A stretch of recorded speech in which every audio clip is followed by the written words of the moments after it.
Olá, tudo bem?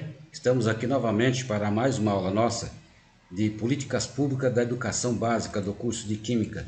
Eu sou o professor Dr. Josias Ferreira da Silva e estarei passando para vocês novamente mais essa aula. Lembre-se que eu tenho enviado sempre as atividades para vocês através do e-mail específico da disciplina de Políticas Públicas da Educação Básica e também criamos o grupo de WhatsApp para que nós pudéssemos estar avaliando, trabalhando com vocês, vendo as dificuldades da disciplina e acompanhando o trabalho das aulas também remotas. Todas as atividades que vocês realizarem da disciplina deverão continuar sempre sendo enviadas para o meu e-mail institucional, da mesma forma que vocês têm feito nas outras aulas remotas. Não se esqueça de identificar sua atividade com o número da aula remota de hoje. Por exemplo, hoje é a aula 6 e o título da aula também. E não se esqueça também de colocar o seu nome, seu RA, sua turma, o semestre que você está cursando, a disciplina e também o professor e a data. Bom, o tema da aula de hoje é muito bom. Nós vamos falar sobre a Lei de Diretrizes e Bases da Educação, a LDB 93/94. A estrutura didática da educação está totalmente embasada na Lei 93/94 de 20 de dezembro de 96. Essa lei, quando ela saiu, ela revogou as outras leis que nós já tínhamos. A LDB 4024, de 20 de dezembro de 1961, a Lei 5.540, de 28/4 de 68, e ainda as leis de número 5.062, de 11 de agosto de 1971, e também a Lei 7.044, de 18 de outubro de 1982. E as demais leis e decretos-leis que as modificaram e outras disposições em contrário. Então, quando saiu a LDB 93/94, nós estávamos usando a LDB 5.6292, 5.692 de 71. Vejam vocês que nós tínhamos uma outra LDB, que tem pessoas que nem creem e acreditam que essa era uma LDB, porque ela ficou muito pouco tempo. Ela saiu, a Lei 4.024, a LDB 4.024, no dia 20 de dezembro de 1961, e foi logo depois substituída pela Lei 5.692, de 11 de agosto de 1971. 10 anos depois, praticamente, ela já ficou aí sem validade. E aqui nós estávamos também na época da ditadura militar, e era propósito também dos militares que fosse substituída essa LDB, que, diga-se de passagem, quase que nem teve vigência, né? Saiu, 10 anos depois ela já foi totalmente substituída por outra, e agora nós estamos com essa que tem ficado com a gente desde 1996, saiu dentro do governo de Fernando Henrique Cardoso, com o ministro Paulo Renato Souza, que era o ministro da Educação, e nós temos ficado com ela até hoje. É uma lei que tem várias mudanças nelas, né? Foi feita várias adaptações nessa lei, mas ela segue como a lei, e eu vou falar para vocês hoje dessa lei como ela saiu, tá bom? Seria bom vocês lerem alguns livros do Demerval Saviani, que ele fala sobre essa lei da educação básica, né? Depois eu vou mandar para vocês algum outro material também no nosso grupo de WhatsApp, pelo e-mail de vocês, para vocês estarem lendo, quem quiser, né? Vai ler um pouquinho a mais sobre a LDB. Todas as demais leis de estrutura e funcionamento do sistema educacional brasileiro foram revogadas pela Lei 93, 94 e 96. Essa lei cai bastante em concurso, porque é a lei que nós estamos com ela, né? Inclusive os relativos à estrutura didática. Todas eles foram revogados, desapareceram. Como consequência, deixam de vigorar os artigos remanescentes da Lei 4.024/61 e a organização do ensino de primeiro e segundo graus, proposta pela Lei 5.692 de 71, alterada pela Lei 7.044 de 82, e todas as alterações sobre reforma universitária ditadas pela Lei 5.540 de 68. Vocês vejam que isso aqui também saiu na época da ditadura militar, né?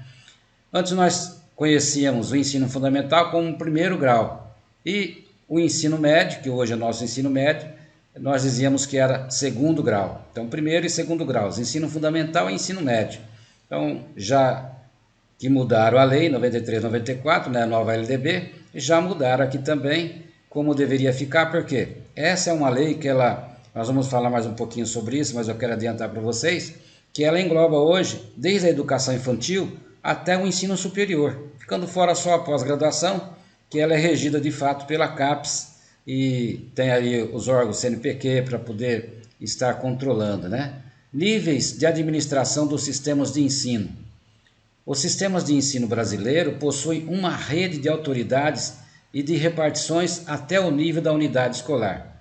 A administração de nível federal, a LDB 93/94 de 1996, estabelece que o MEC deve formular, avaliar e zelar pela qualidade do ensino público. Então, o Ministério da Educação é quem está, por assim dizer, na autoridade máxima, né, em nível federal, para poder regular, avaliar e também estabelecer as normas da lei. Agora que nós estamos nessa pandemia, vocês vejam que eu vou estar falando para vocês da quantidade de horas que nós temos na nossa LDB, mas com as mudanças que nós tivemos por causa da pandemia, nossas aulas estão remotas, que não previa isso na legislação do Brasil, né? O próprio Conselho Federal da Educação e também o Conselho Estadual de Educação tiveram que se reunir para fazer novas portarias, novas resoluções, e a própria universidade nossa, para que nós pudéssemos trabalhar esse sistema de aula remota, porque não era permitido antes, né? Áreas de competência da LDB 93/94. A Política Nacional de Educação compreende o ensino fundamental, o ensino médio, o ensino superior, o ensino supletivo, a educação de tecnologia, educação especial, educação à distância, pesquisa educacional, pesquisa e extensão universitárias, o magistério, programas especiais de atenção a crianças e adolescentes. Então vocês vejam que essa lei 93/94 ela é muito abrangente, né? Ela compreende desde lá o ensino fundamental, e aqui nós vemos que entrou também depois a educação infantil, né? Então todo o sistema de ensino até a educação superior vem através da LDB 93/94. É muito bom porque ficou tudo numa lei só, era muito bagunçado antes, aí tinha que pesquisar em várias leis, né? A estrutura didática ainda da proposta dela, ela se divide em dois níveis, educação básica e educação superior.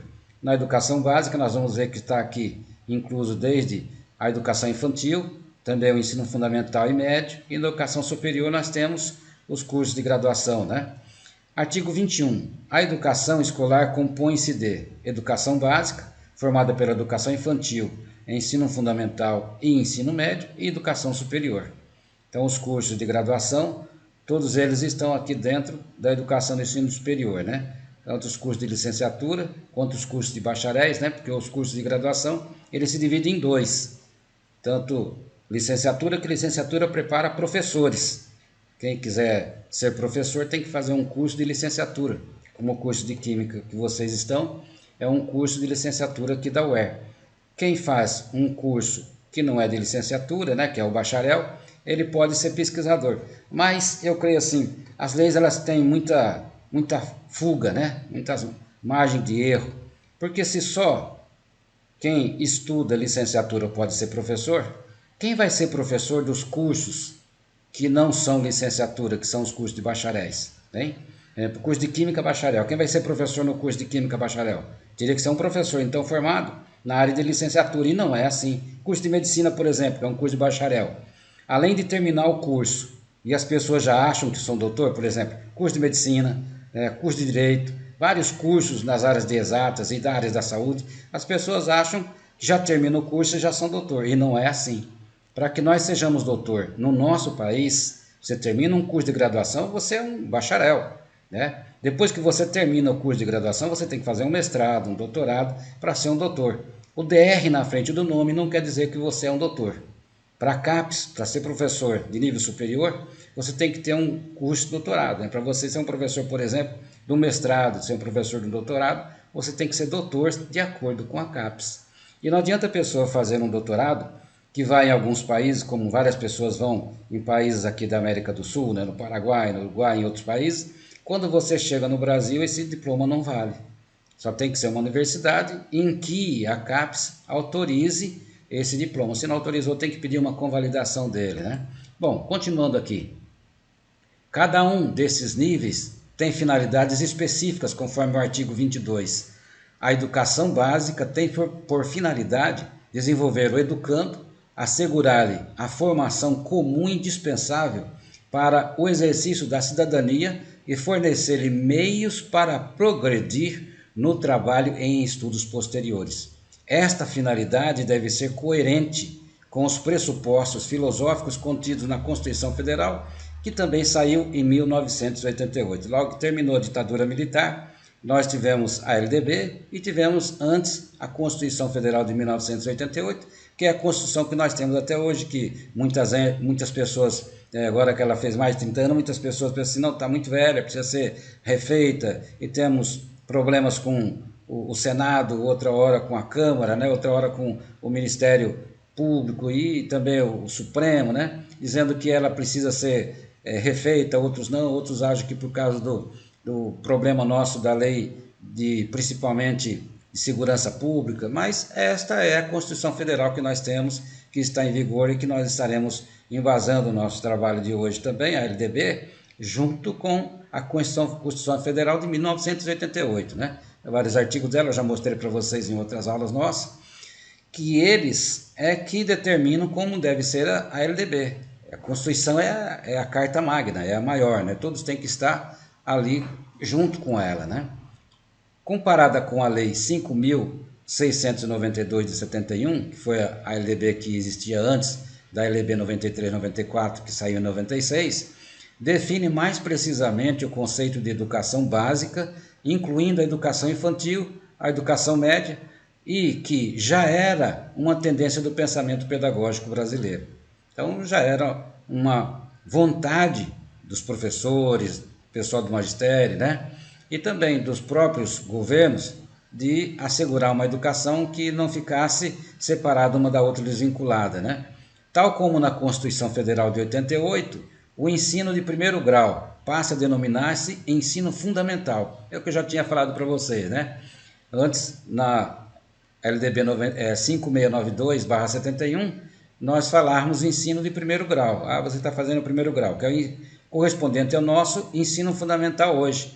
E o ensino de segundo grau denomina-se agora ensino médio. Vocês ainda veem muitas pessoas que eram mais antigas, que não acompanharam essa evolução da educação, fala ainda ensino de primeiro grau. Ou então você está no ensino médio, ele fala, está no segundo grau. Por quê? Primeiro, segundo e o terceiro grau era um ensino superior, né? Então, o terceiro grau nós conhecemos hoje como ensino superior também. A educação infantil é o primeiro nível da educação básica e tem como finalidade desenvolver integralmente a criança até 5 anos, completando a ação da família. Então, até 5 anos, ele fica na educação que nós chamamos educação infantil. Com 6 anos, ele já vai para o primeiro ano, né? Desenvolve-se em creches ou equivalentes para crianças de até 3 anos de idade, pré-escolas para crianças de 4 e 5 anos de idade. Então, essa é a estrutura pela LDB. Ensino fundamental, não quer dizer, eu vou voltar nesse slide passado aqui, ó, no anterior, não quer dizer que a criança não possa adiantar, viu? Você pode encontrar criança, principalmente no ensino particular, né, na escola privada, você pode encontrar alguns fora dessa faixa etária, que são crianças que já estão um pouquinho mais adiantadas, então eles acabam se adiantando também. Mas na escola pública tem a idade, a faixa etária certinha. Artigo 32. O ensino fundamental, com duração mínima de 9 anos, obrigatório e gratuito na escola pública, terá por objetivo a formação básica do cidadão mediante, primeiro, né, o desenvolvimento da capacidade de aprender, tendo como meios básicos o pleno domínio da leitura, da escrita e do cálculo. A hora que eu estou lendo isso daqui, parece que eu estou lendo alguma coisa que só serve muitas vezes no papel, né? Se vocês acompanharam nas aulas passadas eu falando da avaliação do PISA, que é um programa internacional de avaliação, como que o Brasil está no nível de avaliação, você olha que fala assim, domínio, mas olhando lá no PNE, você vê que ela se baseia em 50%, mínimo 50%. Ao mesmo tempo que tem a lei aqui, se você vai fazendo um link, amarrando com o Plano Nacional de Educação e com os outros órgãos que nós temos, você vai vendo que não é o pleno domínio, né? Pleno domínio não existe. Se é 50%, como que é pleno domínio, né? Sem dizer os analfabetos funcionais, que nós já explicamos também quando estávamos falando do PNE, né? Plano Nacional de Educação. A compreensão do ambiente natural e social, do sistema político, da tecnologia, das artes e dos valores em que se fundamenta a sociedade. Isso aqui é muito importante, principalmente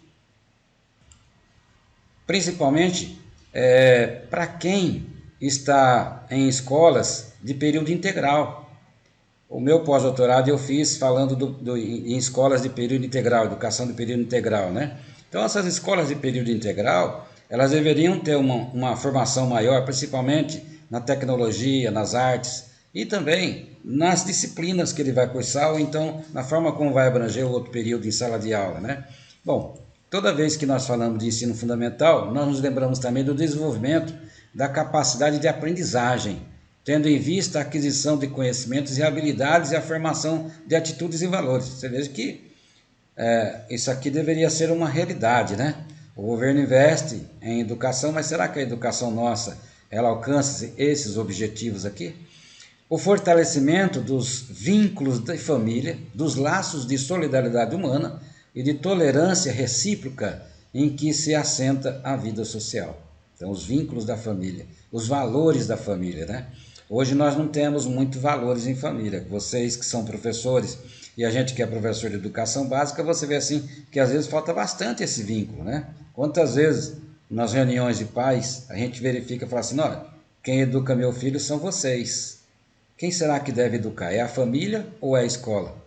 A escola está como uma ferramenta para ser usada, um meio para ser usado no bem social, para ajudar no desenvolvimento da educação, nos valores, ou ela deve dar educação formal mesmo, né? Como que deve ser isso?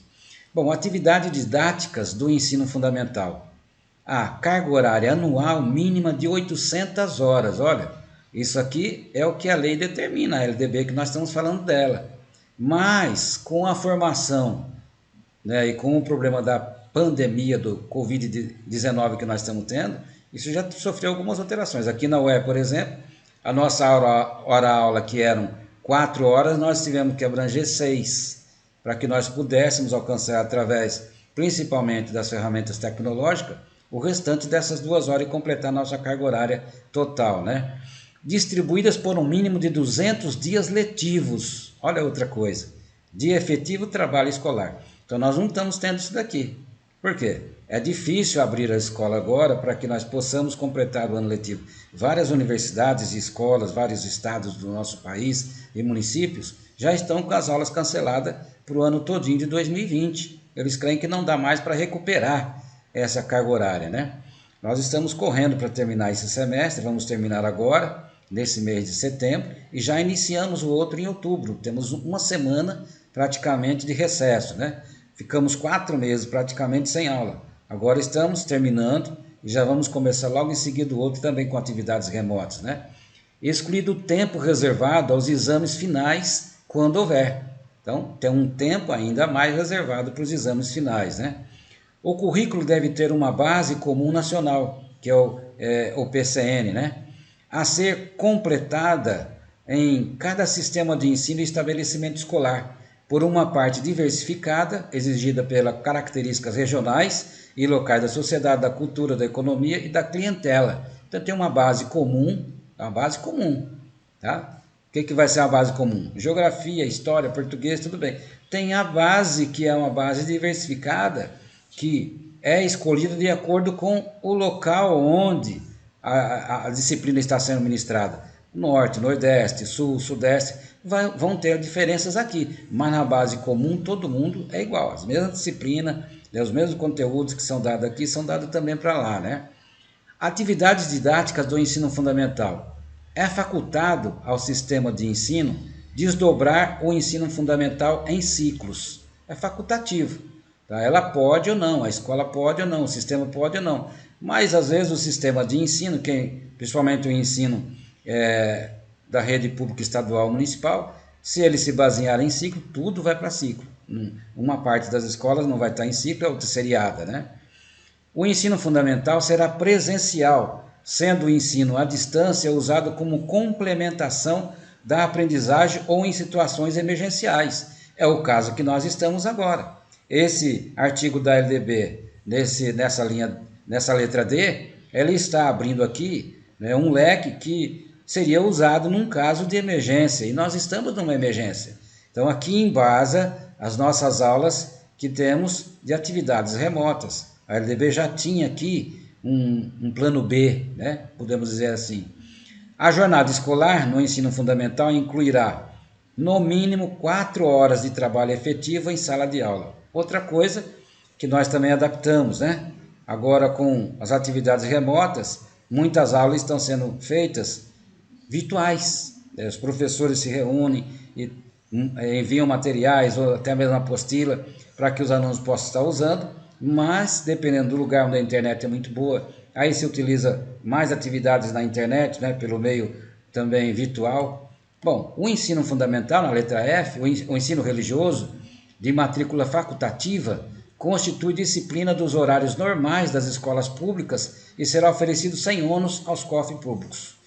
Então, o ensino religioso ele é facultativo, não é obrigatório. As escolas confessionais, elas colocam lá um ensino religioso, mas elas têm que pagar um funcionário à parte. Então, se nós temos professores para oferecer, olha, sem ônus para os cofres públicos, né? Então, o cofre público não pode pagar esse profissional aqui que vai dar aula. Se é um padre, se é um pastor ou quem é que vai estar oferecendo essas aulas, não pode ganhar. Então, geralmente essas aulas não existem.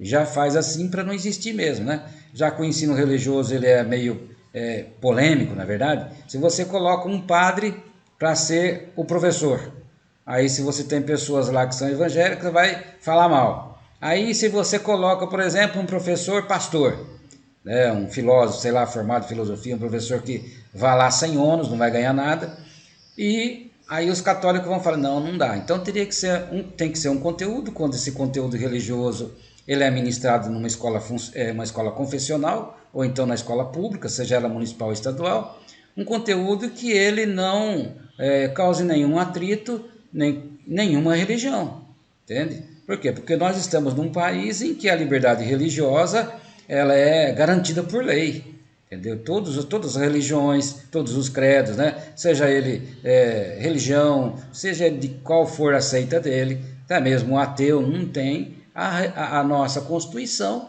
ela diz que nós devemos respeitar todos, né? O ensino fundamental regular será ministrado em língua portuguesa, sendo asseguradas às comunidades indígenas as suas línguas maternas. Aqui está outro problema seríssimo, né? Imagina nós que moramos aqui em Roraima, né? Eu trabalhei, quando eu vim em 2010 para a UER, eu trabalhei num projeto da CAPES, que era o Novos Talentos, e trabalhamos 3 anos praticamente em comunidades indígenas, lá na Boca da Mata, né? Várias outras comunidades indígenas. Então, o que nós desenvolvíamos com eles? Atividades em língua portuguesa. E eu passei a ver que havia uma dificuldade muito grande com esses alunos. E começamos a preparar material, tanto de Macuxi quanto de Taurepang, que eram as 2 línguas mais faladas lá na comunidade deles. Tinham 40 etnias lá, né? Mas essas 2, praticamente, o Macuxi e o Taurepang, eram disciplinas, eram línguas que eram faladas pela grande maioria. E o que vai acontecendo com os indígenas se eles aprendem só em língua portuguesa?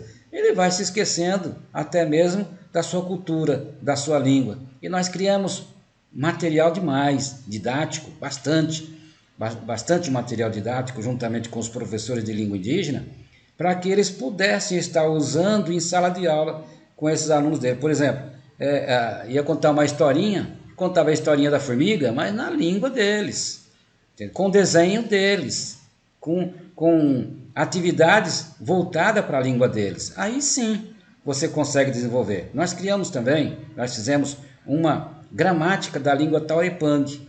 Essa gramática foi editada juntamente comigo e o professor da língua materna, de Taurepang, na língua indígena, lá da Boca da Mata. Nós fizemos essa gramática da língua indígena. Só que depois nós não tivemos dinheiro para editar, nós editamos uma mini gramática, mas tem uma mini gramática da língua indígena Taurepang, né?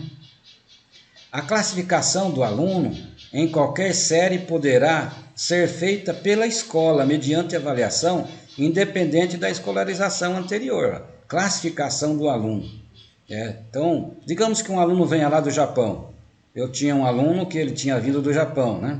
Eu dava aula numa 5ª série naquela época, que seria nosso 6º ano hoje, e o aluno veio do Japão e tinha idade para ser aluno da 5ª série. Ele tinha, se não me engano, 12 anos na época, né? E foi feita uma avaliação. Os pais deles eram do Brasil, falavam português, ele tinha ido para uma escola no Japão. mas em casa, na casa deles, eles falavam português, ele falava bem português, ele falava muito bem também japonês, né? E ele ficou com a gente vários tempos em sala de aula e nós fomos trabalhando os conteúdos que ele tinha aprendido no Japão com os que nós ensinamos aqui no Brasil para que pudesse se fazer uma equivalência, né? As avaliações dele, avaliações de português e matemática, né? Nós fazíamos e até que ele foi indo que ele se encaixou ali naquela série e ficou com a gente na quinta série, né? Nos estabelecimentos que adotam a progressão regular por série, o regimento escolar pode contemplar formas de progressão parcial. Então, pode ter progressão parcial, não total. O que é uma progressão parcial? O aluno ele tem idade, às vezes, já para ir para a série seguinte, ele vai para aquela turma, né?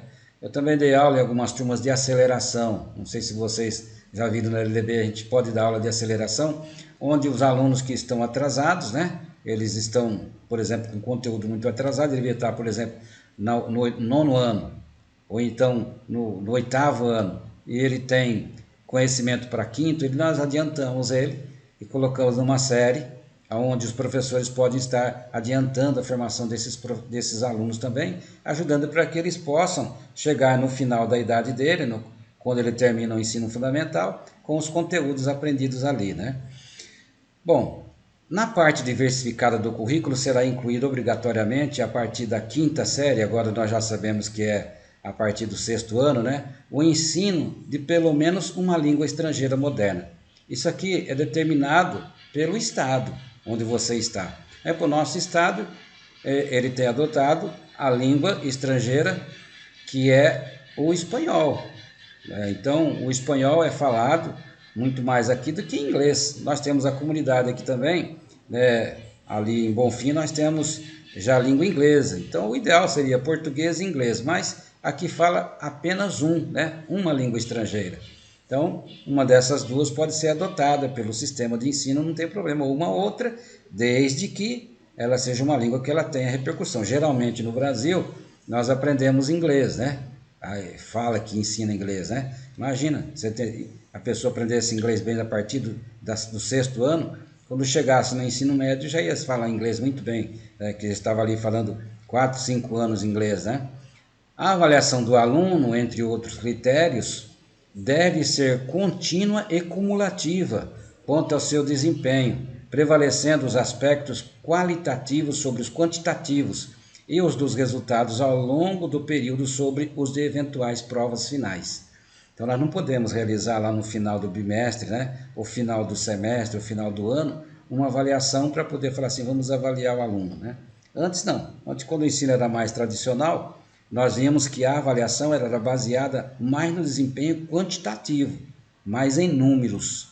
Hoje, na nova LDB, essa que nós estamos falando para vocês, 93, 94, que saiu em 96, ela trabalha mais em cima dos aspectos qualitativos, prevalecendo e acumulando o conhecimento. Então, contínua e cumulativa. O que é uma coisa contínua?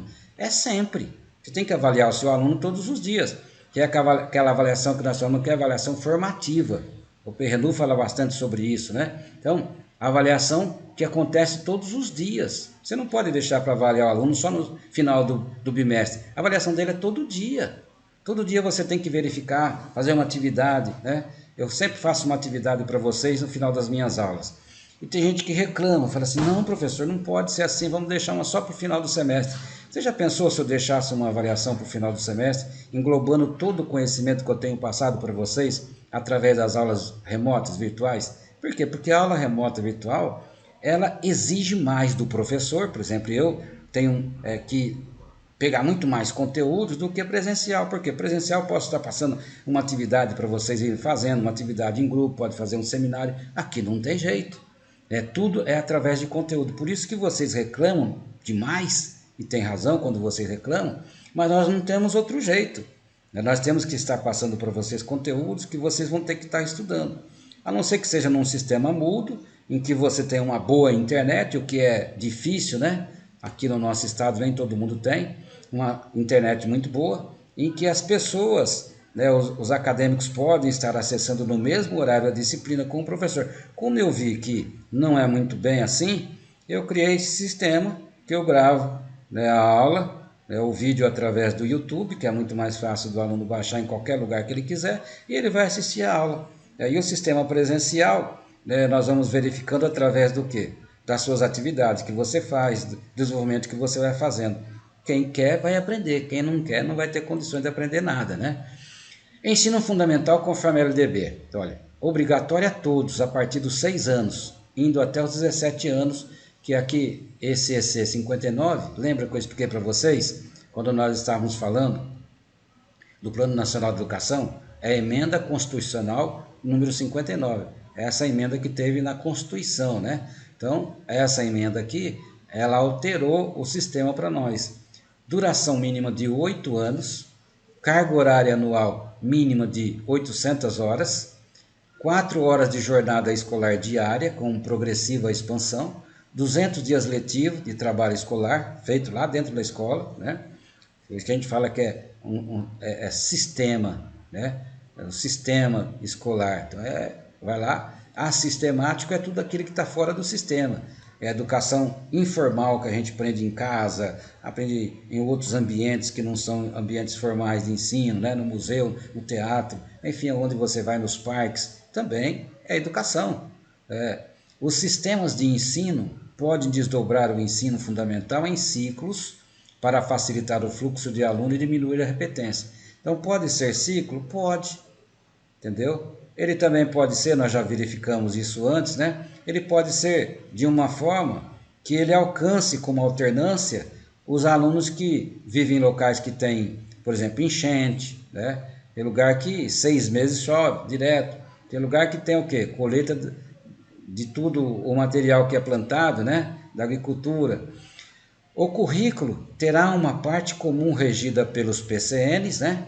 Que são os parâmetros curriculares nacionais, e uma parte diversificada orientada pelas necessidades dos sistemas escolares. Ensino religioso facultativo e sem ônus ao Estado, que nós já falamos sobre isso, né? O ensino médio, conforme a LDB 93 e 94, no artigo 35, é a etapa final da educação básica, com duração mínima de 3 anos e com as seguintes finalidades. Bom, agora também estão querendo uma reforma no ensino médio, né? Para 4 anos, mas com essa pandemia parece que a coisa baixou um pouquinho a poeira, está todo mundo esperando chegar o ano que vem para ver como vai ficar. A consolidação e aprofundamento dos conhecimentos adquiridos no ensino fundamental, possibilitando o prosseguimento dos estudos. Antes, nós tínhamos a educação, que era a educação primária, na LDB 4024, né?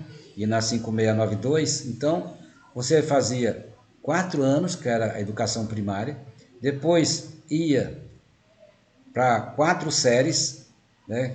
Que a gente chamava de quinta, sexta, sétima e oitava, então era a primeira, segunda e quarta, que era a educação primária, você tinha que fazer um exame, chamava exame de admissão. Você fazia o exame de admissão para entrar no primeiro grau, praticamente para você entrar da quinta série para frente. Se você não fosse aprovado, não entrava. Era um funil muito grande, hoje é muito mais fácil o acesso, né? Do acesso do ensino fundamental para o ensino médio também. Só que o funil é grande no ensino superior. Se bem que a evasão escolar no ensino médio é muito grande. Eu mostrei para vocês naqueles gráficos, se vocês quiserem, voltem lá e assistam a aula do Plano Nacional de Educação, quando nós estamos falando das metas que estão baseadas no ensino fundamental, depois no ensino médio, ensino superior, nos cursos de pós-graduação, para mestres e doutores. É muito bom, né, o Plano Nacional de Educação, que ele complementa aqui para a gente. A consolidação e aprofundamento dos conhecimentos adquiridos no ensino fundamental, possibilitando o prosseguimento dos estudos. Então, tudo que você aprende aqui no ensino fundamental, você tem que continuar no ensino médio. Mas eu pergunto para você, se você aprendeu só metade, 50%, olha só o que eu estou dizendo para você, né? Se você aprendeu metade dos conteúdos, já chega no ensino médio com uma defasagem de 50%. É esse o grande problema do Brasil. Nós temos um problema seríssimo na educação, que é a qualidade do ensino. Quando eu falei para vocês daquele cálculo de qualidade do aluno, ele calcula lá que deve ter o mínimo de qualidade. Gente, nunca um país vai para frente se você se basear no mínimo. Se você se basear no mínimo como professor, Como que você vai trabalhar bem os conteúdos para os seus alunos? Eu só trabalho pelo dinheiro, né? Claro, nós temos que receber nosso salário. Eu não sou pastor, eu não sou padre, eu não sou vocacionado. Eu sou um profissional da educação. Ao mesmo tempo que nós somos profissionais, não podemos levar também tudo para o outro lado, né? A gangorra tem que ter um equilíbrio. Não é porque eu sou um professor que eu também não vou ter uma dedicação no magistério. Então você tem que verificar no ensino o que possibilita trabalhar com aqueles alunos, aqueles acadêmicos que têm bastante dificuldade de aprendizagem. Geralmente nós, professores, gostamos do aluno que é um aluno bom. Aquele aluno que tem dificuldade de aprendizagem, não gostamos de trabalhar com ele. Por quê? Porque, olha, não aprendeu nada, né? Comparamos ainda os alunos. Olha, professor, tem aluno que fala para mim, olha o Joãozinho aqui, o que ele fez, né? Olha aqui que a Mariazinha faz, né? Então, o Joãozinho sempre faz umas atividades, coitado, com mais dificuldade. É esse que tem que trabalhar com ele. Quem é religioso sabe muito bem que Jesus falou assim, quem que precisa de médico? É a pessoa que está boa ou a pessoa que está doente? Vocês viram agora com a pandemia aí, Covid-19? A orientação é, se você está mais ou menos, você nem vá ao médico. Você tem uns lugares certos para você ir. Olha, se você estiver passando muito mal, você vai lá para o HGR. Se você não tiver, você procura um posto de saúde, uma UPA, para você verificar qual é o grau seu de doença, né, que você está, para você voltar para casa. Se você for para lá e se você não tiver muito ruim, você pode até ficar pior. Você vê como que é a coisa? A escola é a mesma coisa. O Perrenot fala muito isso nos livros dele, né? A lógica da avaliação, por exemplo, ele diz assim, na formação da saúde, quando uma pessoa chega doente no hospital, chega com muita febre, não adianta você falar assim, a pessoa está com febre, você já dá o diagnóstico dele. O primeiro sintoma é a febre. Você já sabe que a febre é sintoma do quê? Está com uma infecção muito grande. Lá dentro deve estar uma infecção, mas você precisa fazer o quê? Exames para determinar qual é o tipo de doença. Às vezes ele está com uma febre, mas não está com pandemia, não está com Covid. Você entendeu? Pode ser um outro tipo de doença. Pode ser que ele esteja com as vias respiratórias muito bloqueadas, a garganta, né, inflamação, ou então um dos órgãos, né, que estejam com problemas, está inflamado, aí vai dar febre. Você entendeu? Quando você vai ao supermercado, vai ao shopping, que eles querem aferir a sua temperatura, tem pessoa que fala assim, não, tira aqui da minha mão. É diferente, a temperatura da mão e a temperatura da testa é diferente.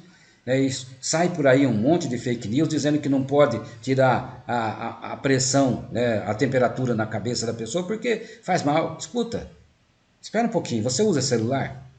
Você sabe que o celular tem uma bateria que ela é totalmente radiativa? E isso faz mal, faz muito mais mal do que aferir a sua temperatura, né? Ah, não, parece um revólver. Espera aí, parecer um revólver? Quanta coisa não parece um revólver que nós usamos? A faca é uma arma e você usa todo dia na sua casa para cortar, para fazer, mas pode matar alguém também.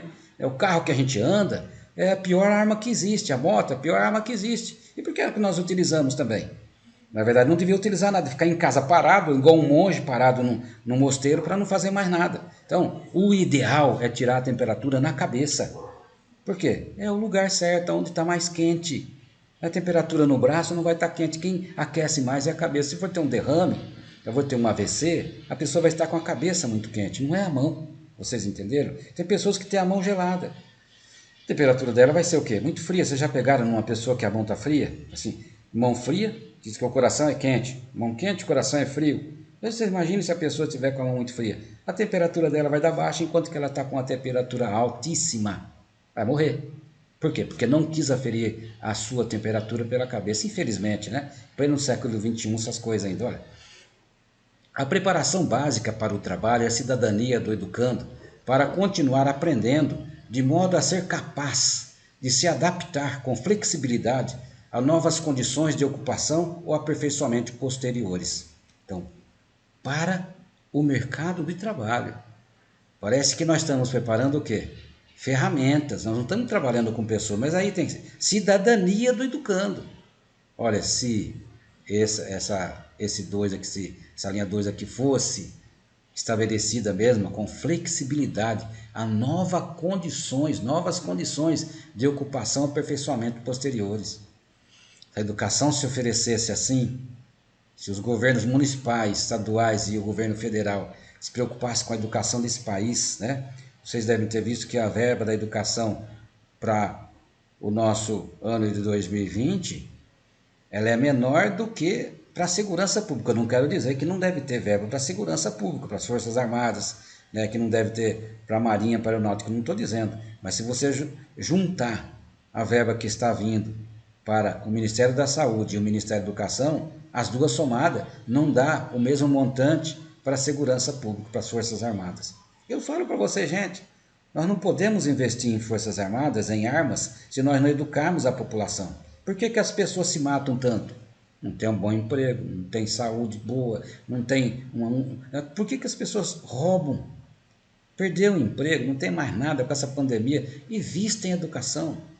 O Japão, depois que ele investiu em educação, depois da Segunda Grande Guerra Mundial, depois da bomba de Hiroshima e Nagasaki, ele fez um plano nacional de educação de 20 anos. E em 20 anos, eles mudaram o sistema de educação. Nós estamos com o PNE, que vai acabar em 2024, e nós não vemos esse progresso em educação. Invista em educação.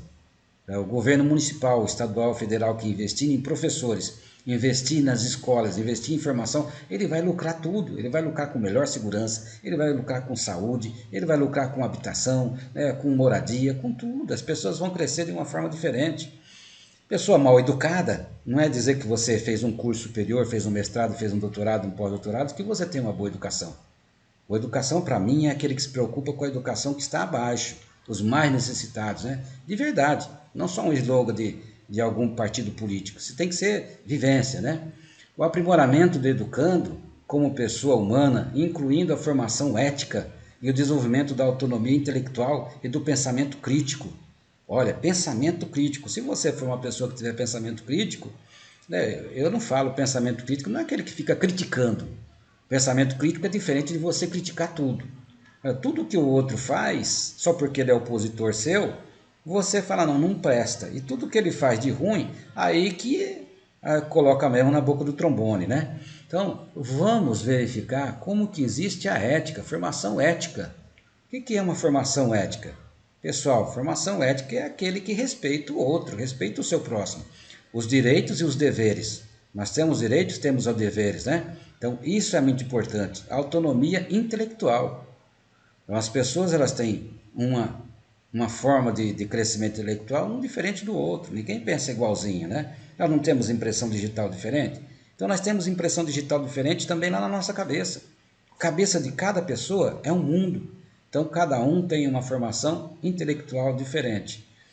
Parece que nós somos iguais, mas não somos. Todos nós somos diferentes. Deus não fez as pessoas iguais, senão seríamos robôs, né? A compreensão dos fundamentos científicos, tecnológicos, dos processos produtivos, relacionando a teoria com a prática no ensino de cada disciplina. Bom, se eu fosse falar só sobre isso daqui, nós não íamos acabar nossa aula nunca, né? O currículo observará as seguintes diretrizes. 1. Destacará a educação tecnológica básica, a compreensão do significado da ciência, das letras, das artes, o processo histórico, transformação da sociedade e da cultura, a língua portuguesa como instrumento de comunicação, voltando lá para vocês que é a língua portuguesa, mas se você tiver numa comunidade indígena é a língua materna, tá? Acesso ao conhecimento e exercício da cidadania. Adotará metodologias de ensino e de avaliação que estimule a iniciativa estudante. Uma avaliação que estimule. Então, é uma avaliação como? Não é uma avaliação somativa. Somativa é no final do ciclo, né, do processo. É uma avaliação, então, que tem que ser uma avaliação o quê? Processual, formativa.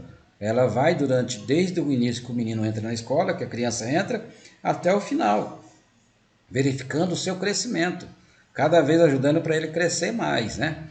Será incluída uma língua estrangeira moderna como disciplina obrigatória escolhida pela comunidade escolar e uma segunda em caráter optativo dentro das possibilidades da instituição. Bom, nem a primeira geralmente tem, né? Essa que é obrigatória. Imagine se vai ter uma segunda. Essa aqui tem nas escolas particulares, né? Quanto mais eles cobram, mais disciplinas obrigatórias eles oferecem. O Notre Dame, lá em Campinas, quando eu trabalhava lá, ele oferecia 4 idiomas. Francês, tinha alemão, tinha inglês, né? Então, o aluno saía bem. Na escola americana, ele já aprende tudo em inglês. Aliás, até mesmo o currículo é baseado na língua em outro país, né, dentro do nosso, mas não é nem um currículo da gente, né? Artigo 1º, né, o parágrafo 1º quer dizer, os conteúdos, as metodologias e as formas de avaliação serão organizadas de tal forma que, ao final do ensino médio, o aluno demonstre. Então, quando ele chegar lá no 3º ano do ensino médio, ele tem que ter domínio dos princípios científicos e tecnológicos que presidem a produção moderna, conhecimento das formas contemporâneas de linguagem, domínio dos conhecimentos de filosofia e sociologia necessários ao exercício da cidadania. Como que ele vai ter domínio de filosofia e sociologia com uma aula só de sociologia por semana e que agora também está praticamente por, assim dizer, não tem mais, né? E aí, como que vocês podem ser uma pessoa que tem domínio de conhecimento? A filosofia é a mãe de todas as ciências. Quem não estuda filosofia não vai saber nada no sentido filosófico da vida, né? E sociologia é a mesma coisa. Mas quando a gente fala em filosofia e sociologia, parece que nós estamos falando em pessoas de um outro mundo, porque parece que essa disciplina não pode elas serem exercidas na escola, né? E, por fim, esses 3 conteúdos aqui importantes, né, desse parágrafo da LDB que fala sobre o ensino médio, ele é muito importante, né? O parágrafo 2º do ensino médio, atendido à formação geral do educando, poderá prepará-lo para o exercício de profissão técnica. Então você pode fazer um IFE aqui, por exemplo, e fazer um Instituto Federal de Ensino, em vez de você cursar numa escola normal de ensino, você pode estudar numa escola que prepara você para ter uma profissão técnica. Você faz um IFE, depois você pode fazer uma faculdade baseada na mesma formação que você teve, se foi nas tecnológicas, se foi nas exatas, né? Os cursos de ensino médio terão equivalência legal e habilitarão ao prosseguimento de estudos. Vale no Brasil inteirinho. Se você formar no ensino médio aqui em Roraima, você pode ir lá concorrer à vaga na Unicamp, não tem problema. Ela tem validade nacional. Se a escola que você fez é uma escola que está habilitada, né? Geralmente as escolas públicas, todas elas estão, né? Geralmente as escolas particulares que, se não uma escola de renome, uma escola que está licenciada, ela vai ser fechada também, né?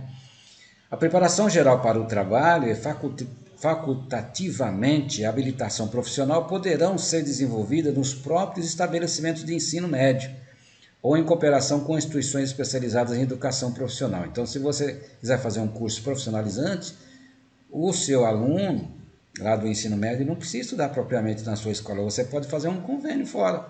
Ele tem aula de manhã, por exemplo, numa escola e à tarde tem numa escola prática. Nós vemos assim o Senai. O Senai é uma escola em que o aluno tem uma formação de manhã, por exemplo, ele tem aula teórica de manhã, português, matemática, história, geografia de manhã, e à tarde ele vai fazer vai estudar, vai fazer um curso de quê? De tecnologia ou na área de exatas, tornearia, mecânica. Eu estudei no Senai. No Senai lá de Campinas eu estudei, né? E depois eu acabei sendo funcionário da mesma escola que eu trabalhei, né? Eu fui funcionário do Senai também, fui lá um profissional no Senai, né? Então, você pode trabalhar ali, com certeza, é uma formação muito boa. Os cursos de formação do Senai, não estou falando mal, porque eu sei que é assim, né? Eles são muito bons, os profissionais são excelentes, né? As atividades didáticas devem ter carga horária mínima de 800 horas. Então, 800 horas pelo menos, é a mesma coisa lá do ensino fundamental. Distribuídas no mínimo de 200 dias letivos de trabalho efetivo na escola, excluído o tempo reservado aos exames finais, quanto houver. Então, está excluído. Tá? Então, são 200 dias letivos, antes era 180, passou para 200 dias letivos e determinou-se que era 1 hora a aula. Ninguém faz 1 hora a aula, né? São 50 minutos. Então, você veja que isso é o que a LDB determina, 800 horas e 200 dias letivos. Pode ser 100 no primeiro semestre e 100 no segundo. Aí vai dar 200 eletivos, né? Não dá para você fazer um curso, por exemplo, os nossos cursos superiores, geralmente eles são semestres, eles vão ter 100 de eletivo. Mas o calendário da universidade, ele é anual. Você pode estar fazendo uma parte do seu curso, um primeiro semestre, depois você vai fazer o segundo, mas nós temos 800 dias, 800 horas e temos 200 de eletivo também. O currículo deve ter uma base comum nacional a ser complementada por uma parte diversificada, exigida pelas características regionais e locais da sociedade, da cultura, da economia e da clientela. Mesma coisa da educação do ensino fundamental. Então, uma parte comum, nacional, ele vai aprender o quê? Vai aprender física, química, biologia, aí ele vai aprender o quê? Português, matemática. Então, essas disciplinas são obrigatórias. Aí tem a parte diversificada, que vai variar de acordo com a região em que você estiver, tá? Pode ser diferente daqui do nosso estado, de lá do sul, do sudeste, não tem problema. Ele vai exigir, ela é voltada, as partes diversificadas é voltada mais para a região em que a pessoa está.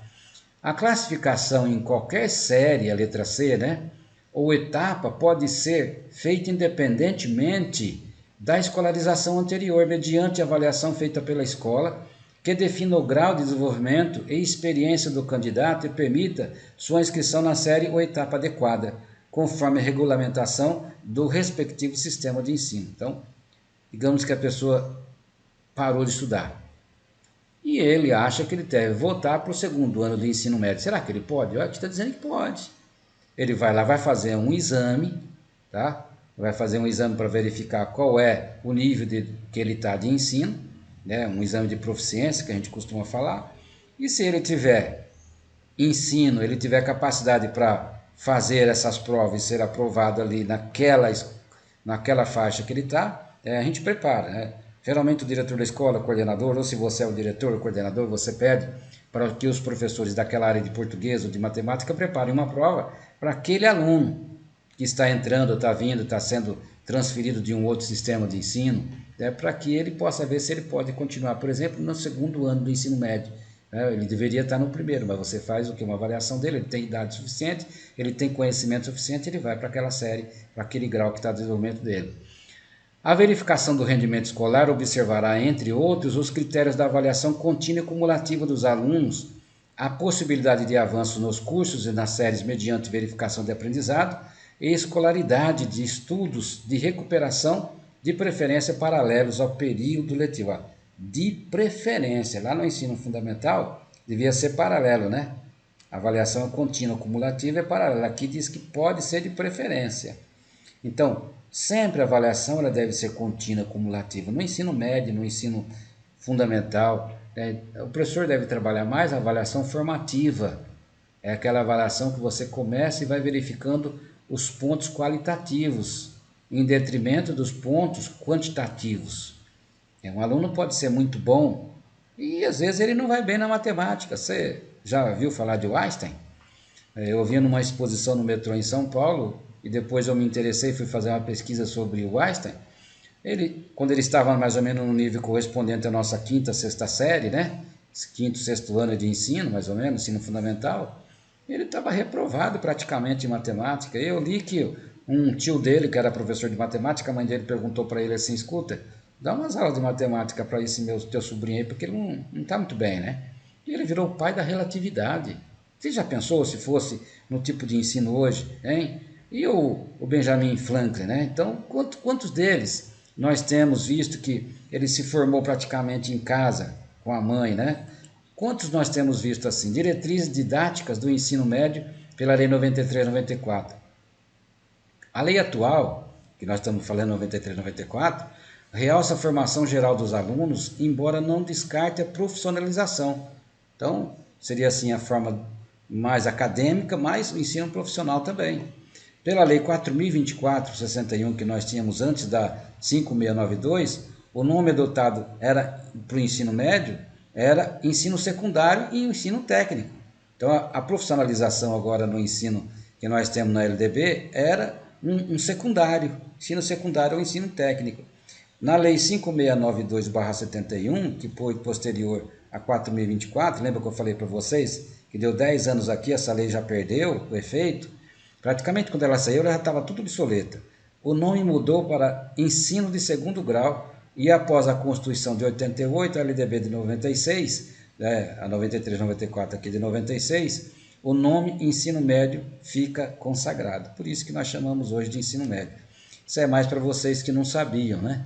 Para vocês saberem que às vezes você, o seu pai, um parente seu, ou então até mesmo que é professor, né? A gente fala assim, olha, o primeiro grau, ou vocês veem. Lá para São Paulo eu vi bastante ainda no começo desse ano, umas faixas que eles colocavam na cerca, nos muros, assim, faça seu primeiro e segundo grau. Olha, já acabou faz tempo o primeiro e segundo grau, e eles colocavam ainda. Por quê? Porque eles queriam atingir essa população justamente que deixou de fazer o primeiro e segundo grau. Ele nem sabe mais, às vezes, hoje, que é ensino fundamental e médio, ou se ele sabe, ele vai pensar, a cabeça dele vai trabalhar como se fosse primeiro e segundo grau. Então ele vai lá terminar o primeiro e segundo grau. Não é primeiro e segundo grau, que são principalmente cursos voltados para a educação de jovens e adultos particular, né? Bom, ainda falando das diretrizes didáticas para o ensino médio, a controvérsia maior em torno deste grau de ensino sempre foi a sua orientação geral ou profissionalizante. Sempre, né? Uns defendem que ele deve ser um ensino mais acadêmico, outros querem que também seja profissionalizante, outros não querem que tenha os IF da vida, né? A duração mínima do ensino médio é de 3 anos, mínima, tá? Carga horária mínima de 800 horas, 200 dias letivos, efetivo trabalho escolar, currículo com parte comum e parte diversificada, a formação profissionalizante fica, de preferência, para fora da escola média, a posteriori da formação geral, ou, como eu falei, nos institutos federais, né? Ou nas escolas particulares também, com nível técnico. Conceito de educação manteve-se abrangente, considerando sua incidência no âmbito da educação escolar. Refere-se a vinculações com o mundo do trabalho e prática social. Então, essa é a formação que temos, né? Princípios e fins da educação, repete artigos da Constituição Federal, como algumas modificações, como educação é dever da família e do Estado. Olha, dever da família, educação. Ela se divide em uma parte para a família e uma parte para o Estado. Essa parte do Estado, que é a parte dos professores, é uma parte sistemática, não é a educação que deve ser dada em casa. A educação a gente não aprende na escola. Vocês já viram falar isso? Tem pessoas que estudam e são mal educados. Não respeita o outro, não trata bem, né? E se gaba, levanta o nariz assim. Você já viu isso? São pessoas que acham que são melhores que o outro, que não conseguiu o grau de estudo dele ainda, né? Educação básica, 200 dias letivos e 800 horas anuais. Flexibilização da forma de organização do tempo, classificação dos alunos, calendário escolar e critérios de organização curricular. Avaliação, currículo, parte comum definida pela diversificada, da parte diversificada definida no PPP. Você sabe o que é a PPP? É proposta curricular da classe, né? Da escola.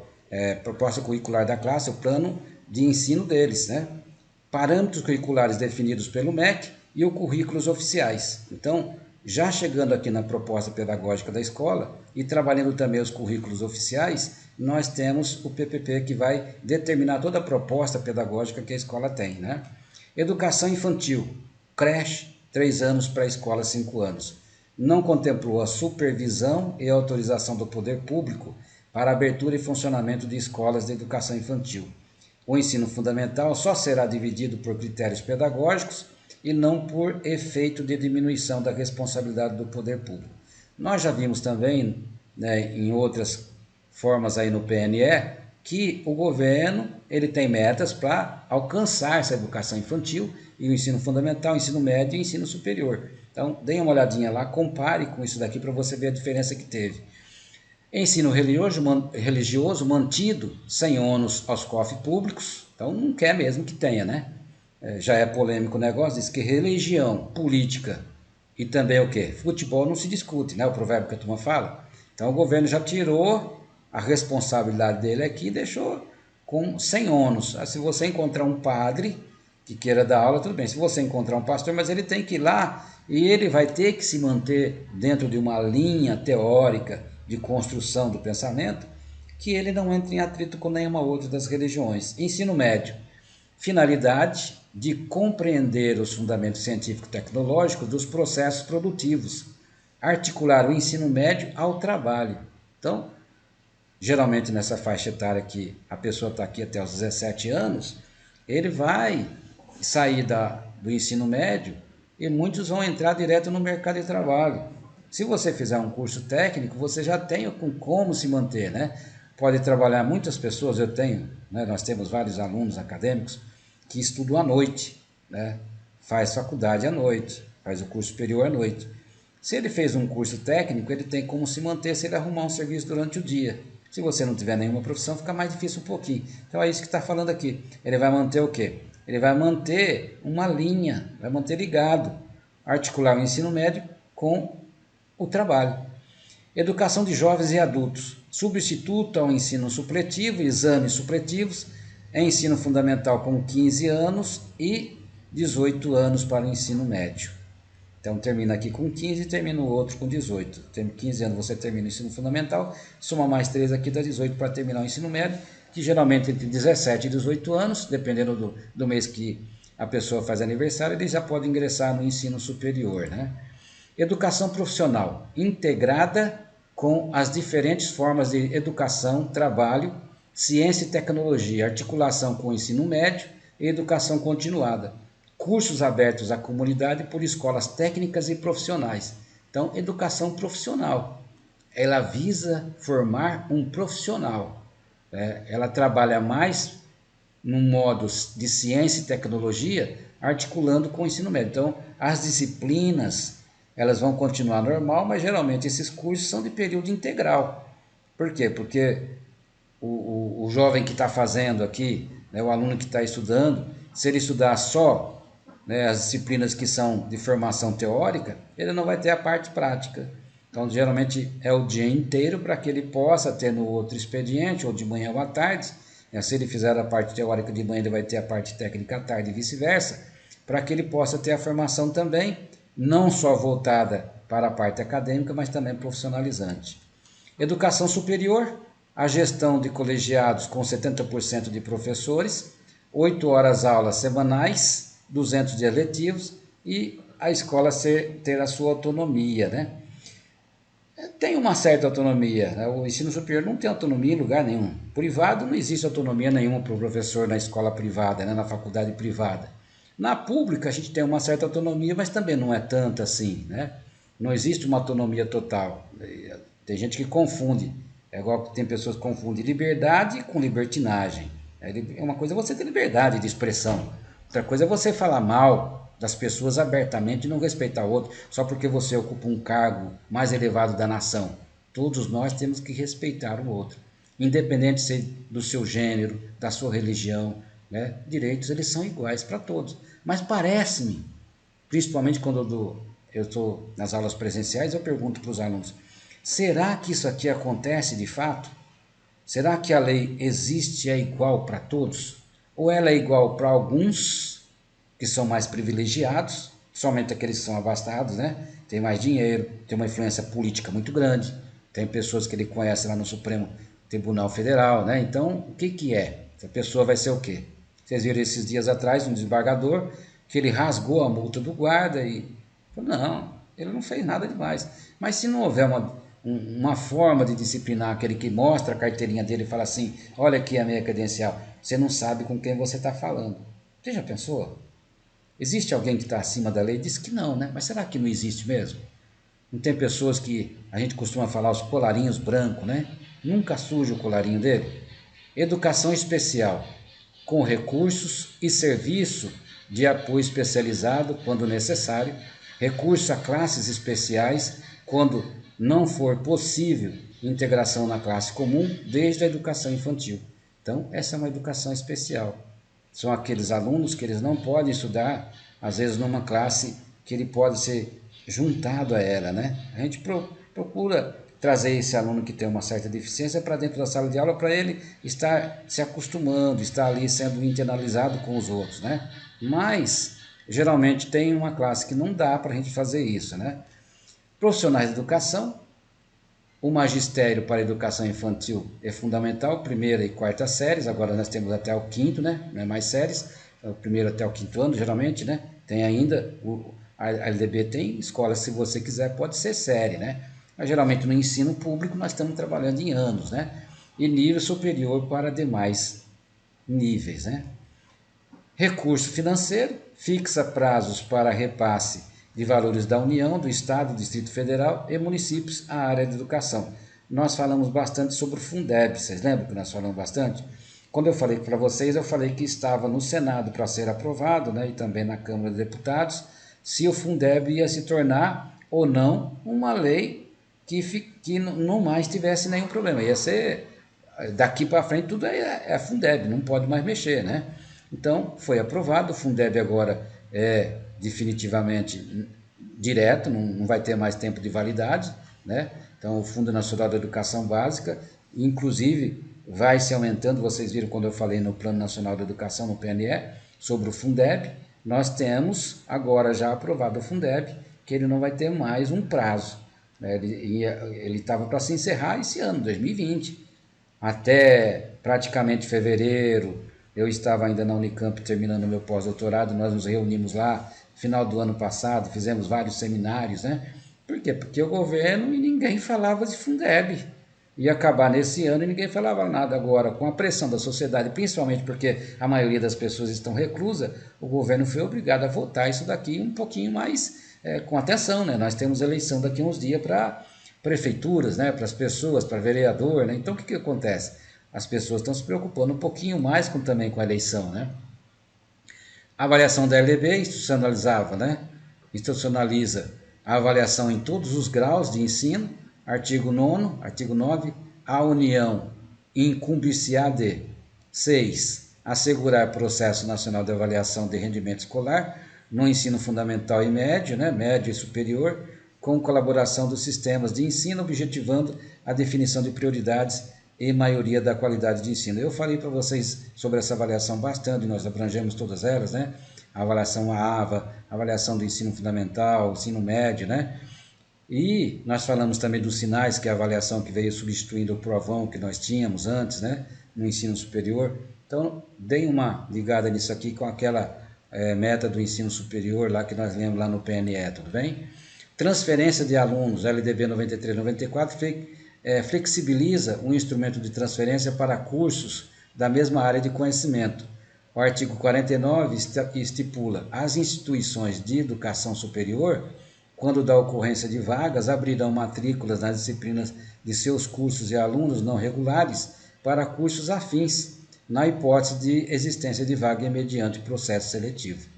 Então, instituições de educação superior, né? Estamos falando agora de escolas de faculdades, né? De universidades. Ela pode abrir vagas que foram, digamos que tivesse vagas que não completou ou foram, ao longo dos anos, vai ficando deficiente, né? No primeiro ano tinha 50, depois já está com 30 e está com 20, então você tem um porcentagem de 50%, ele faz uma abertura de vagas, digamos, se é uma universidade pública igual a UER, pode fazer uma abertura de vagas com equivalência de ensino para que os alunos de outras universidades públicas ou privadas possam vir se candidatar a essas vagas através de um sistema, podemos dizer assim, de um vestibulinho, né?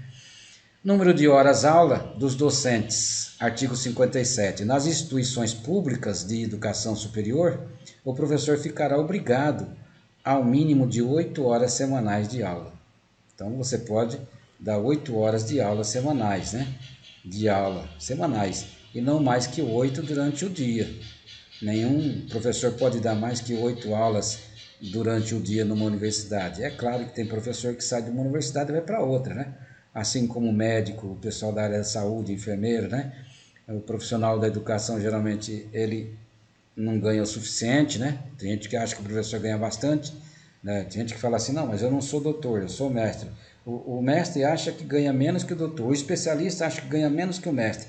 Um outro que está numa universidade que paga menos acha que a outra paga mais. Nós sempre vamos ver a outra pessoa como ganhando mais que a gente. Nós nunca estamos contentes, muitas vezes, com o que nós ganhamos.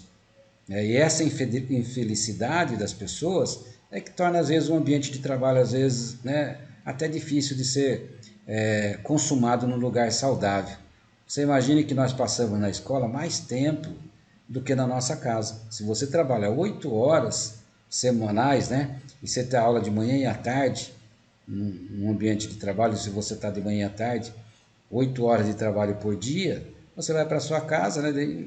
Quem mora em São Paulo, por exemplo, tem gente que sai, né, lá do interior de São Paulo, pega lá um trem de Mogi das Cruzes e vem até o centro de São Paulo, demora mais de 2 horas, 2 horas e meia, 2 horas, né? Quantas vezes eu fiz esse trajeto?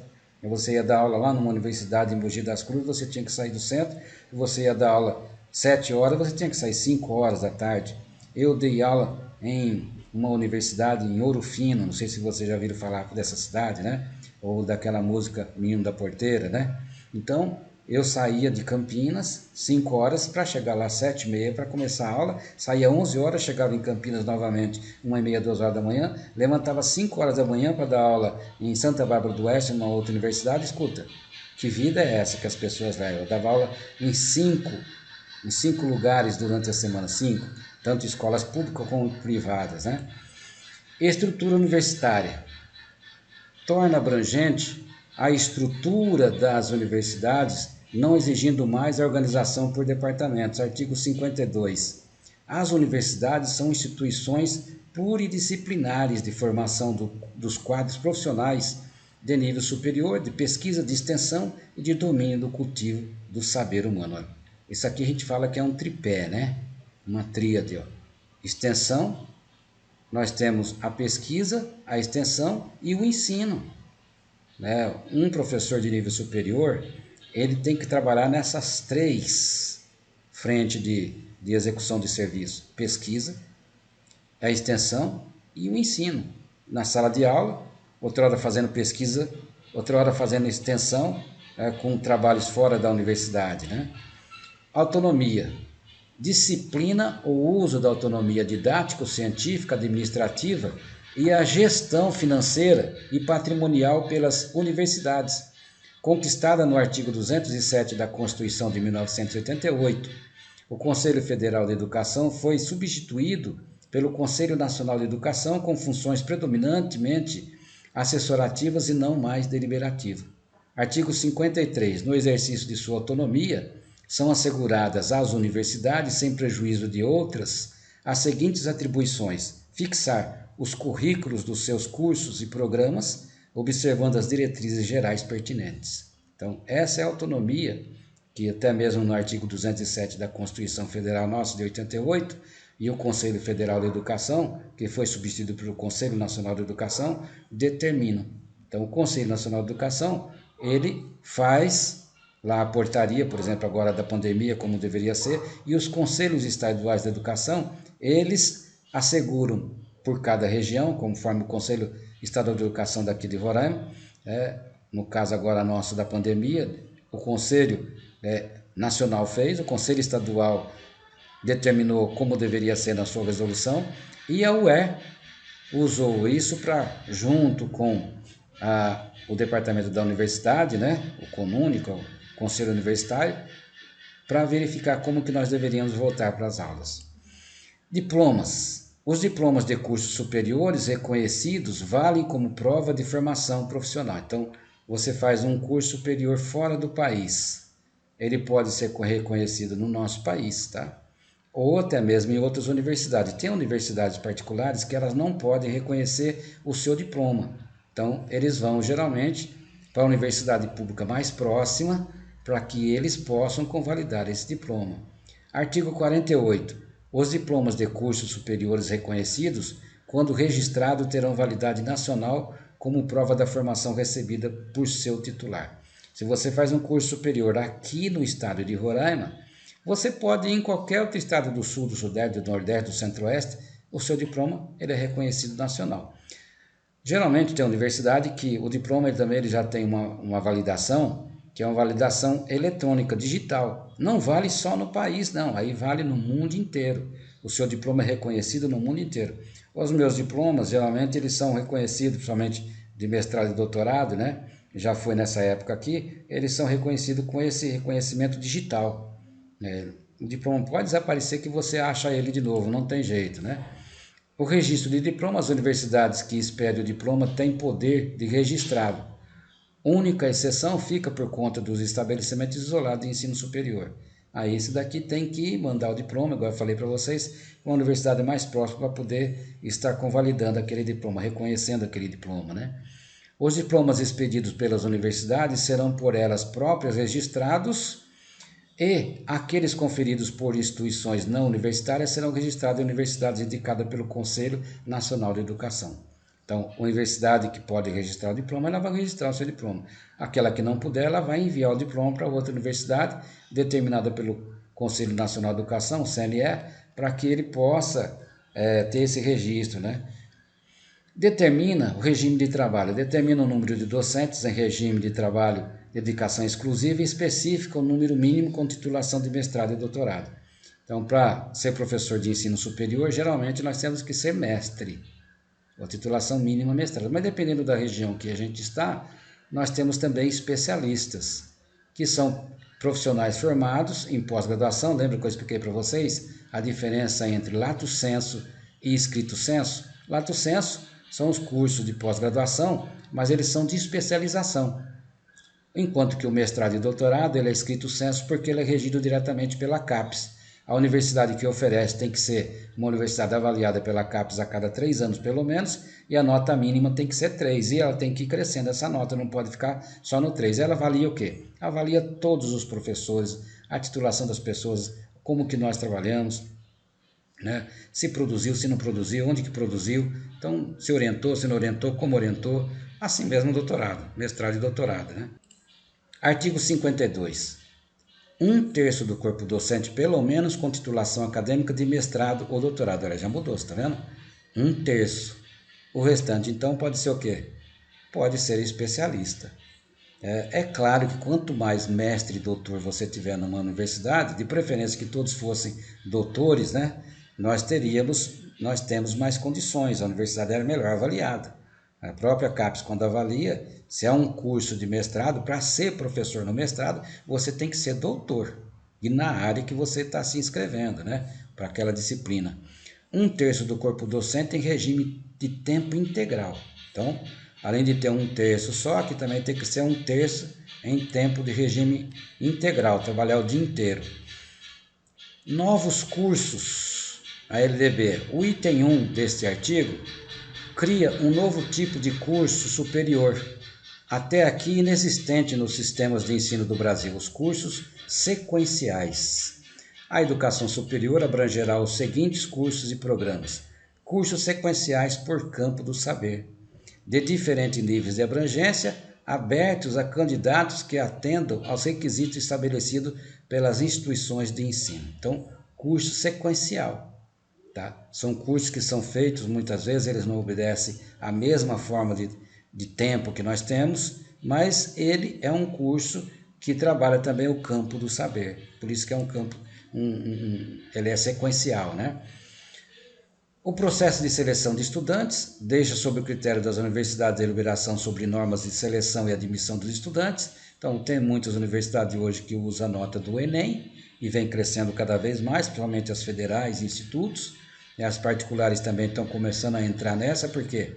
Porque o aluno que faz Enem, ele é bem avaliado no Enem, ele pode ter uma bolsa de período integral no ProUni, que é o Programa Nacional de Bolsa para os Estudantes da Universidade, né?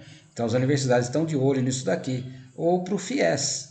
Por quê? Porque se você abre vaga para o aluno que vem do Enem, esses alunos têm mais facilidade de entrar no FIES, que é o Fundo de Investimento Superior, que o governo ajuda, e depois esse aluno tem que devolver tudinho o dinheiro para ele, né? O investimento é um empréstimo, né? Artigo 44. De graduação, abertos a candidatos que tenham concluído o ensino médio ou equivalente e tenham sido classificados em processo seletivo. Hoje está muito mais fácil de entrar no ensino superior, porque você pode ter um estudo equivalente, né? O processo de seleção desses estudantes também, no artigo 51, diz que as instituições de educação superior credenciadas como universidades, ao deliberar sobre critérios e normas de seleção e admissão de estudantes, levarão em conta os efeitos desses critérios sobre a orientação do ensino superior. Então, toda instituição de educação superior credenciada como universidade, tanto as privadas como as públicas, as que são de igrejas, né, convencionais, então o que elas fazem? Elas têm aqui, todas elas, né, todos esses tipos de tratamento e critérios e normas de seleção de admissão de estudantes. Ela que vai escolher como que ela quer, né, o vestibular. Ensino à distância, artigo 80 da LDB, o poder público incentivará o desenvolvimento e a veiculação de programas de ensino à distância em todos os níveis e modalidades de ensino e de educação continuada. Parágrafo 3º. As normas para a produção, controle e avaliação de programas de educação à distância e autorização para implementação caberão aos respectivos sistemas de ensino, podendo haver cooperação e integração entre os diferentes sistemas. Então, essa é uma formação que existe bastante hoje, né? Informações gerais sobre os cursos, torna obrigatória a apresentação de uma série de informações sobre o curso antes do período letivo. As instituições informarão os interessados, antes de cada período letivo, os programas dos cursos e demais componentes curriculares, sua duração, requisitos, qualificação dos professores, recursos disponíveis e critérios de avaliação, obrigando-se a cumprir as respectivas condições. Então, aqui na Universidade Estadual de Roraima e nas outras universidades também públicas, você vai lá no site da UER, você verifica no curso os professores que ela tem e a titulação de cada curso desse, cada professor que tem, né? Cursos abreviados, abreviação dos cursos de acordo com o desempenho dos alunos. Os alunos que têm extraordinário aproveitamento nos estudos demonstrado por meio de provas e outros instrumentos de avaliação específicos, aplicados por banca examinadora especial, poderão ter abreviada a duração dos seus cursos. Você já pensou? Se você passa por uma banca específica, você consegue ter uma aprovação para seguir mais um ano. Isso aqui acontece muito quando o candidato já fez uma faculdade que ela é semelhante à outra e ele pede equivalência de disciplinas ou até mesmo de cursos, né? Tem cursos que ele acaba descontando, né? 1 ano e meio. Se são 3 anos, ele faz só mais 1 ano e meio de equivalência. Prática de ensino, artigo 65. A formação docente, exceto a educação superior, incluirá prática de ensino de no mínimo 300 horas. Então, 300 horas pelo menos para você fazer um estágio supervisionado, para você sair de um curso superior, né? O credenciamento inova ao introduzir o credenciamento e descredenciamento de cursos e instituições de ensino superior depois do processo avaliativo. Artigo 46 da LDB fala que a autorização e o reconhecimento de cursos, bem como o credenciamento de instituições de educação superior, terão prazos limitados, sendo renovados periodicamente após processo regular de avaliação. Então, o curso ele não está autorizado para sempre. Tá? Ele é feito uma autorização parcial, geralmente de 1 ano ou 2, que aí o MEC vem novamente para poder avaliar se é uma instituição privada, né? Se ela é uma instituição particular, e se ela for estadual, que é o caso, por exemplo, da UER, tem que submeter esses cursos ao Conselho Estadual de Educação, que também vai avaliar. E os cursos não têm autorização para funcionar indefinidamente. Nós temos os nossos PPCs, né, que eles são avaliados periodicamente também. Tem que sempre estar sendo avaliado, né?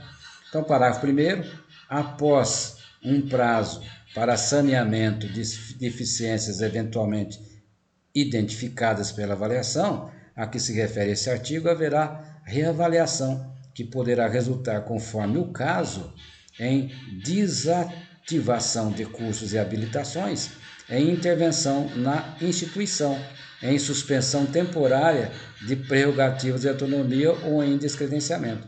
É o que faz os sinais, né? O sistema de avaliação do ensino superior.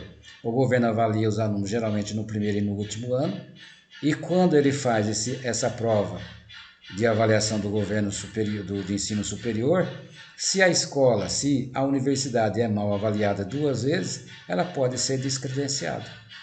Então, quem é avaliado? São os professores ou são os alunos? Então, nós estamos ministrando as aulas para os alunos e quem vai dizer se nós estamos ministrando uma boa aula mesmo ou não é essa prova. A universidade que tem nota baixa, ela recebe uma advertência e depois ela pode receber uma visita em loco. O MEC vem para verificar se a universidade está mesmo, reformulou o seu programa de ensino, né? Reformulou tudo para que ela pudesse ser bem avaliada no exame de ensino superior. Revalidação de diplomas. O processo de revalidação é explicitado na própria lei. Então, o artigo 48, parágrafo 2º. Os diplomas de graduação expedidos por universidades estrangeiras serão revalidados por universidades públicas que tenham curso do mesmo nível e área ou equivalente, respeitando seus acordos internacionais de reciprocidade ou equiparação.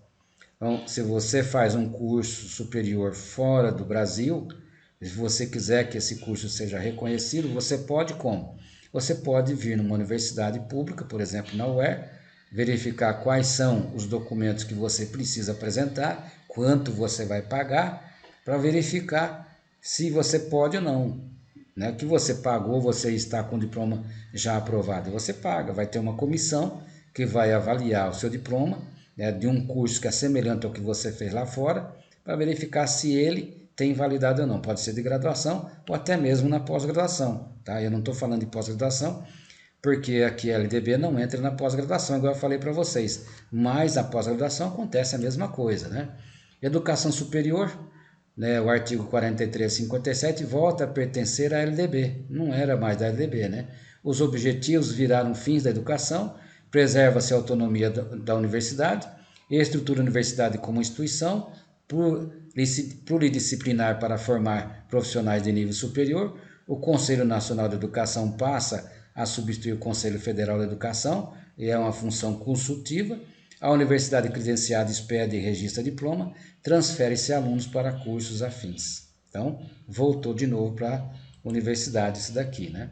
A educação superior ainda, falando dela, nós verificamos que a avaliação periódica de cursos em instituições com prazo para regularizar falhas ou suspensão de atividades, que antes nós conhecíamos como provão, que tinha notas de A até E, né? A universidade que tirava C ainda passava, a que tirava D e E não tinha condições mais, né?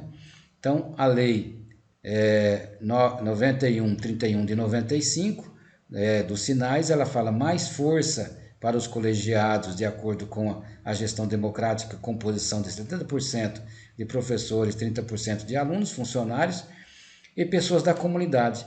Poder para criar e extinguir cursos, alterar vagas, programar cursos, pesquisa e extensão, contratar e dispensar funcionários. Bom, a aula de hoje ela foi tudinho sobre a LDB. E eu estou aqui propondo uma atividade para vocês referente a essa aula de hoje. Não se esqueça de identificar, lá no segundo slide da aula de hoje, eu estou pedindo para você fazer isso, identifique a sua aula. Você coloca lá, aula 5, sobre o quê? A LDB 93 e 94. Ela é individual, todas as atividades que eu passo para vocês não podem fazer em grupo. Você não pode pegar a atividade do seu colega, fazer um Ctrl+C, Ctrl+V e enviar para mim. Porque a hora que eu ver isso daí, eu vou automaticamente notar que as duas atividades estão iguaizinhas, tudo bem? Resumo comentado por tópicos deverá ser enviada para o e-mail institucional do professor. Se você tiver alguma dúvida, manda uma mensagem para mim no WhatsApp para que eu possa estar tirando as dúvidas de vocês. Até a próxima aula de Políticas Públicas da Educação Básica aqui do primeiro semestre de 2020. Essa é uma aula remota do curso de Química. Eu sou o professor Dr. Josias Ferreira da Silva, da Universidade Estadual de Roraima. Tudo de bom para vocês. Fica com Deus.